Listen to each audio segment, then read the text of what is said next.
새벽에 대제사장들이 즉시 장로들과 서기관들 곧 온 공회와 더불어 의논하고 예수를 결박하여 끌고 가서 빌라도에게 넘겨주니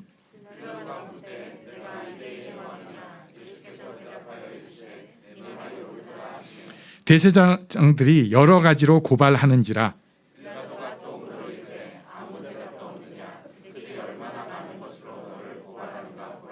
함께 읽습니다. 예수께서 다시 아무 말씀으로도 대답하지 아니하시니 빌라도가 놀랍게 여기더라. 아멘. 새벽부터 일어난 사건입니다. 새벽부터 공회가 밤새 열렸고요. 그리고 나서 빌라도에게 예수님이 넘겨졌습니다. 이건요, 이미 빌라도 측이랑 뒤에서 얘기가 됐다는 거예요. 무슨 총독이 맨날 24시간 대기하는 것도 아니잖아요. 그리고 재판을 어디서 할 것인가. 원칙은 총독 관저 내에 들어가서 해야 합니다. 그런데 대제사장은 거기 들어가면 부정하다고 여겨요. 그래가지고 밖에서 아주 특별한 경우에 밖에서 하는데 빌라도가 여기에 대해서 오케이 하고 지금 현재 밖에서 예수님 신문이 진행되는 상황이에요. 빌라도는 다음 주에도 우리가 한번 보겠지만은 그때 당시에 남아있는 문헌들이 있어요. 근데 빌라도를 좋게 얘기하는 문헌은 하나도 없습니다.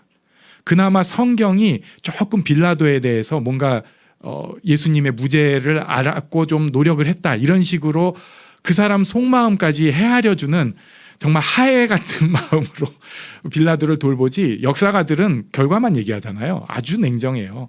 포악했다, 기회주의자였다, 아내 덕에, 아내가 좀 표현이 그런데 왕족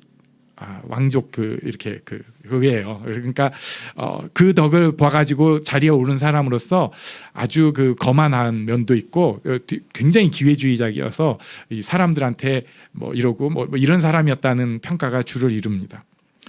거기서 그 사람이 예수님을 직접 빌라도가 신문을 하게 됩니다. 처음 예수님께 신문을 하니까 보고 물어요. 그래가지고 2절에 네가 유대인의 왕이냐 그랬더니 예수께서 대답하여 이르시되 네 말이 옳도다 이렇게 말씀하셨습니다. 그리고 나서 3절과 4절에 보면은 실제적인 고발이 계속 이루어집니다. 그런데 5절 우리 한번 같이 또 읽겠습니다. 5절 시작. 예수께서 다시 아무 말씀으로도 대답하지 아니하시니 빌라도가 놀랍게 여기더라. 아멘. 4절에서도 빌라도가 또 물어 이르되 아무 대답도 없느냐 그랬는데 그래도 예수님이 5절에 아무 말씀으로도 대답하지 아니하시니까 빌라도가 놀랍게 여겼다고 합니다. 예수님의 침묵은 놀라운 침묵이었어요. 왜 침묵하셨을까? 이걸 오늘 좀 보려고 합니다. 첫 번째는 예수님께서는 자기가 가는 길에 대한 믿음과 의지가 있었습니다. 내가 이 길을 간다. 그러니까 우리는 이해할 수 없어요. 십자가의 길을 가겠다고 하는 사람이 어디 있어요? 지금 죽으러 가는데 그것을 예수님께서는 내 길이라고 확신하고 계시는 겁니다. 그리고 그게 힘드니까 겟세마나의 기도를 통해서 다시 한번 하나님 뜻을 확인하셨고, 그렇게 확인된 예수님, 하나님 앞에 확증받은 예수님은 이 길이 나의 길이다 하니까 그 길을 가고 있기 때문에 옆에서 뭐라 고발해도 이상한 소리 많이 할 거 아니에요. 저는 사실 아직 좀 못 돼가지고 누가 뭐라고 하는 건 괜찮은데 말이 안 되는 얘기를 하거나 앞뒤가 안 맞는 얘기를 하면은 입이 저절로 열려요. 그건 아니지. 그런데 진짜 그 길을 가는 사람은 그런 거 신경 별로 안 씁니다. 왜 그런 얘기 있잖아요. 나는 간다. 옆에서 아무리 짖어도. 그게 예수님의 지금 모습일 수 있습니다. 옆에서는 별 얘기들이 다 나오고 있지만 예수님은 전혀 흔들리지 않고, 그리고 나서 내 길이다 이렇게 마음을 먹으니까 그들하고 대화를 할 필요가 없는 거예요. 쓸데없는 그 얘기들에 대해서 일일이 어쩌고 저쩌고 할 필요가 없는 것입니다. 마가복음 10장 33절에 보면은 이에 대해서 확실히 말씀하고 계세요. 예수님께서 하신 말씀입니다. 보라, 우리가 예루살렘에 올라가노니 인자가 대제사장들과 서기관들에게 넘겨짐에 그들이 죽이기로 결의하고 이방인들에게 넘겨주겠고 그들은 능욕하며 침뱉으며 채찍질하고 죽일 것이니 그는 3일 만에 살아나리라 하시니라. 요 말씀을 하신 것은 아직 예루살렘에 올라가기도 전이에요. 그때부터 이미 마음의 확신을 갖고 가셨고 겟세마네에서 도장 받고 나니까 예수님의 이 길에 대해서 누구도 흔들 수 없었습니다. 믿음이 있으면, 확신이 있으면 흔들리지 않습니다. 침묵할 수 있습니다. 두 번째 생각할 것은 지금 예수님에 대해서 수많은 말로 고발하는 대제사장들입니다. 그리고 그 처음 1절에 보면 장로들, 서기관, 온 공회입니다. 이 사람들은 백성들의 지도자고 종교 지도자였습니다. 이게 그냥 쉽게 되는 게 아니에요. 물론 어쩌다 보니까 우리도 그런 사람들 있잖아요. 어쩌다 보니까 리더가 된 좀 깝깝한 사람들 분명히 있었을 거예요. 그런데 다수는 그렇지 않습니다. 우리가 앞에 나가는 사람을 그렇게 허투루 만들지 않아요.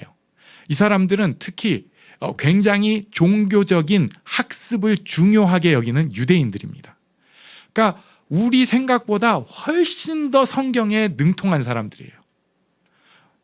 이제 암송을 아마도 다음 주부터 슬슬 시동을 걸 것 같은데요. 제가 긴장하고 있잖아요, 벌써. 100절은 전 괜찮더라고요.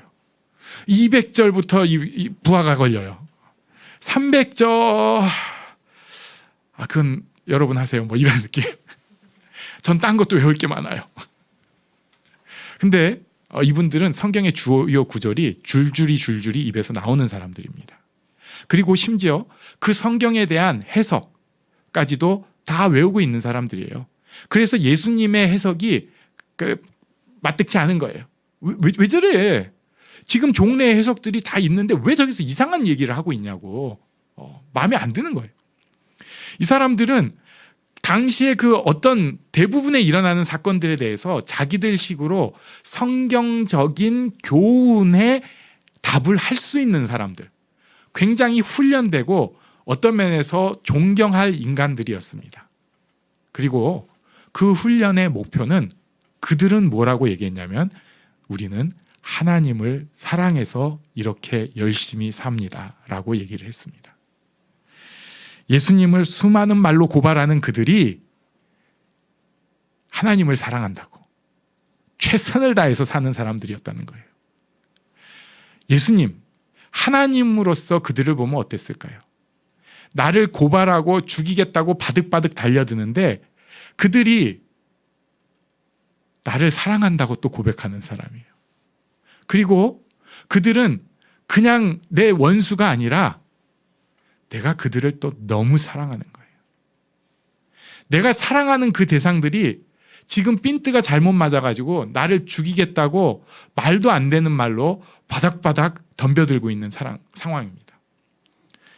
나는 그들에 대해서 이해하고 인정해주고 싶고 사랑하고 싶은데 또 사랑하고 있는데 그들은 그거 절대 아니라고 덤벼들고 있는 상황입니다.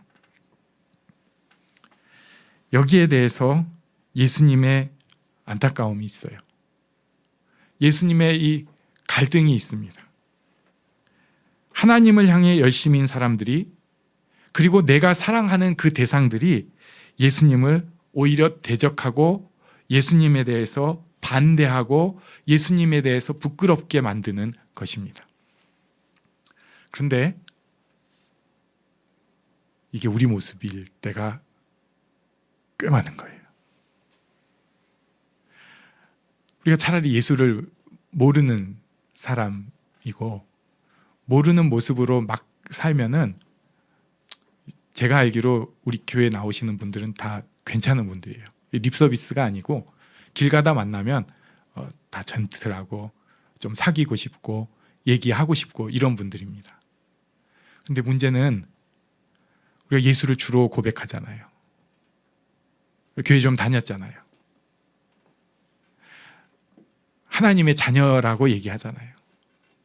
하나님의 사랑이 있다고 얘기하잖아요.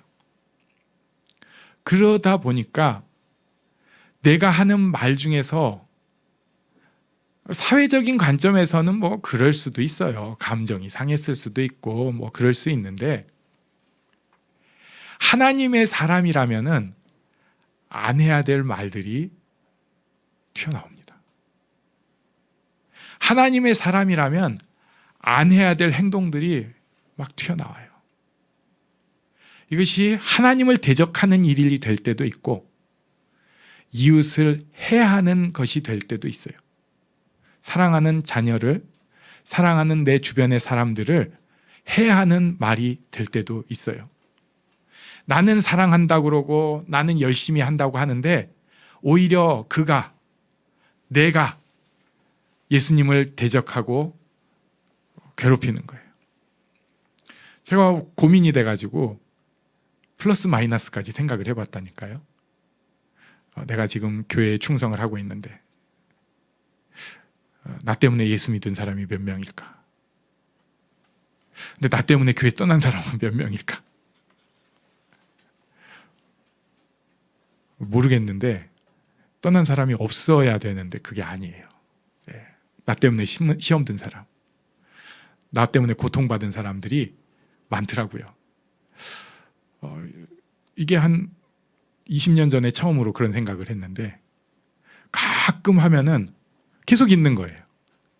이거 어째요 이거? 아니 진짜 이거 어쩌죠? 속 터지고. 로마서 5장 8절이 우리에게 귀한 말씀이 되십니다. 우리 같이 읽겠습니다. 시작. 우리가 아직 죄인 되었을 때 그리스도께서 우리를 위하여 죽으심으로 하나님께서 우리에 대한 자기의 사랑을 확증하셨느니라. 아멘. 대제사장들이 지금 죄인의 모습으로 예수님을 반역하고 고발하고 있습니다. 그들을 위해서 예수님께서 그들의 손에 죽으십니다. 그러므로 하나님께서 그들에 대한, 우리에 대한 자신의 사랑을 확증하십니다.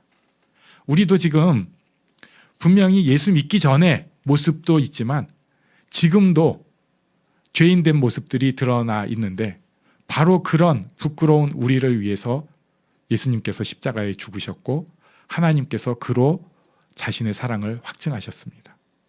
우리는 그런 존재예요.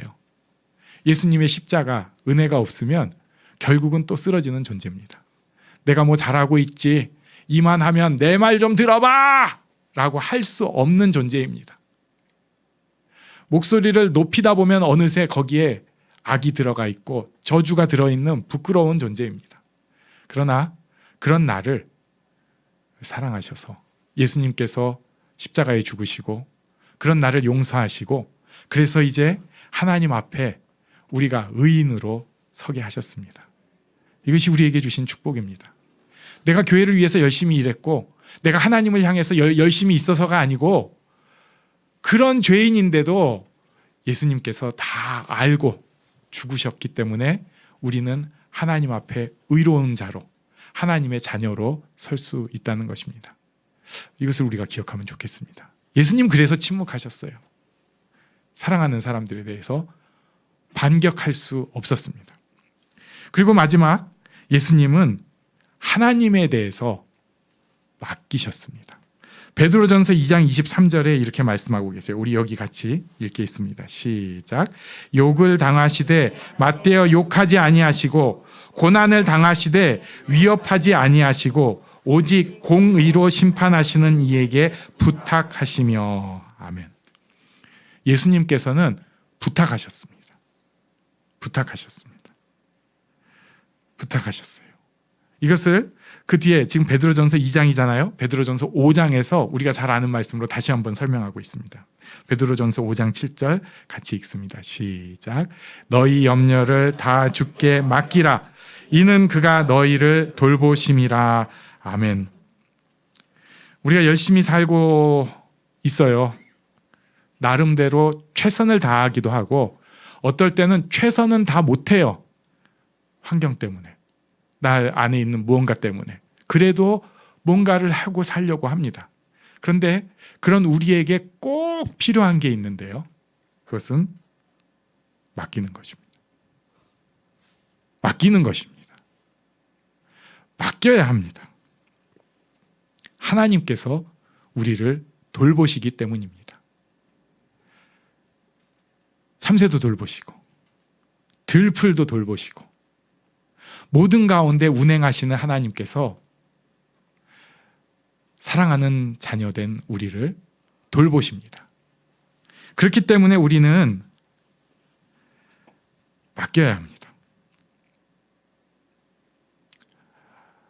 예수님은 맡기셨기 때문에 이때 침묵하실 수 있었어요. 2023년이 우리에게 또 주어졌습니다. 오늘이 이제 첫날이잖아요. 나에게 주신 그 길, 확실한 길이 있다면 흔들리지 않고 그 믿음의 길을 굳게 가시기 바랍니다. 또 2023년에는 죄인 되었을 때에도 나를 사랑하신 그 사랑, 오늘도 죄 가운데 있을 때도 나를 사랑하신 그 사랑을 누리시기를 바랍니다. 또 2023년에는 하나님께 맡기는, 다 부탁하고 맡기는, 그렇게 예수님을 따라가는 우리가 되기를 바랍니다.